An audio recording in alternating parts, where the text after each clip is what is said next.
আসসালামু আলাইকুম, শুভ সকাল। বিদায় কক্সবাজার ছেড়ে যাচ্ছি আমরা লক্ষ্মীপুরের উদ্দেশ্যে। এখন আমরা আছি চকরিয়ার কাছাকাছি একটি স্থানে। খুবই সুন্দর রাস্তাটি, মনোমুগ্ধকর দৃশ্য, দেখে থেকে যেতে মন চায়, কিন্তু কি করব, সময় এবং কাজের জন্য থাকা সম্ভব হচ্ছে না, তাই চলে যেতে হচ্ছে নিজ জেলা লক্ষ্মীপুর। রাস্তাটি যতটুকু সুন্দর ততটুকু ভয়ঙ্কর। এই রাস্তায় দুর্ঘটনা হয় এবং হওয়ার কারণ হচ্ছে রাস্তাটি সিঙ্গেল। যদি ফোর লাইনের রাস্তা হতো তাহলে দুর্ঘটনার ঝুঁকিটা অনেকটাই কম হতো।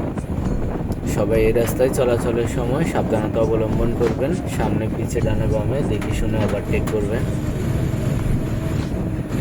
আপনাদের সাথে কথা বলতে বলতে আমরা চলে আসলাম প্রায় পটিয়ার কাছাকাছি। সামনে 1 কিলোমিটার দূরে পটিয়া।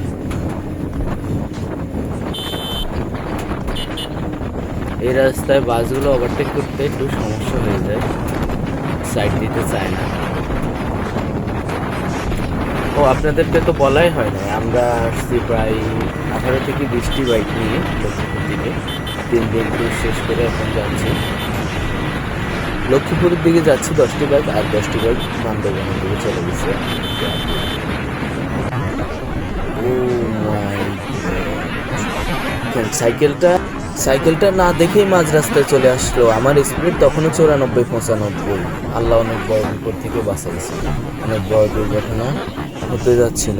আলহামদুলিল্লাহ। সবাই পাশ থেকে মাঝ রাস্তায় ওঠার সময় ডানে বামে দেখে উঠবেন।